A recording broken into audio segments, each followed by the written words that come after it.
Hi, my name is Vicki Fairchild. One of the more delicate issues of grief is that of guilt and blame. When parents are in this state, first they take responsibility for everything, or they blame someone for everything. They're trying to figure out what happened to cause the disability. The hardest part about this is that oftentimes there's no really good answer to what the parent's asking. Essentially, the parent wants to know why. With sometimes when a child has a syndrome that can be medically defined, the answer of why is a little easier. But most times, there is no clear answer.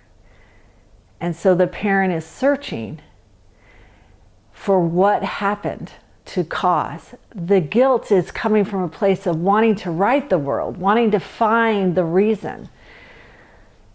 And sometimes the parent begins this place, this part of grief by blaming themselves, and sometimes the parent begins it by blaming others. This is why it can be tricky. I've heard parents blame things where we know there's no cause and effect. From taking a flight when they were pregnant, to taking aspirin, to eating in a foreign country, trying to right the world, trying to figure out what caused what is happening to them. Dr. Ken Moses talks about this. He talks about how it helps them redefine the issues and the responsibility for what is going on. Sometimes there's nothing to define. And that's the hardest part about getting through guilt. We can't ever give the answer that's wanted. We can't ever say, oh, this is what happened. Sometimes we can. That's not true. Sometimes we can say, this is what happened. But more often than not, we don't know. We don't know why the child has the disability. We don't know what causes the child to process information differently. We don't know what has made this happen. Guilt and blame are healthy. Going back to that, that's the hardest part with most of these emotions, is they're healthy parts of grief, but it's hard to deal with. The hardest part with guilt is explaining it to others. As parents move through the guilt, sometimes it can be a slow process. Sometimes it takes a while for parents to relinquish control. They want to have control. They want to believe they have control. We all want to believe we have some control of our lives. And guilt is one way where we take control. We say, I caused this. But more often than not, you didn't cause this.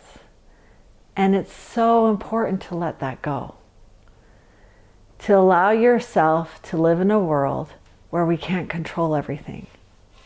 Every time we have a child, every time a child is conceived, we don't know what's going to happen.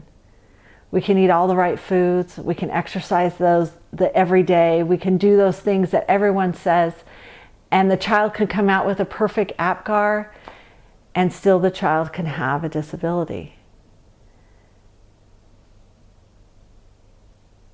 No one tells us that. They may run a test while you're pregnant and say, oh, your child doesn't have these syndromes. But they don't tell parents that there are other things that can happen. Sometimes parents have looked at me directly and asked, did I cause this? Was there something I did that made this happen to my child? The answer is, I don't know. No one does.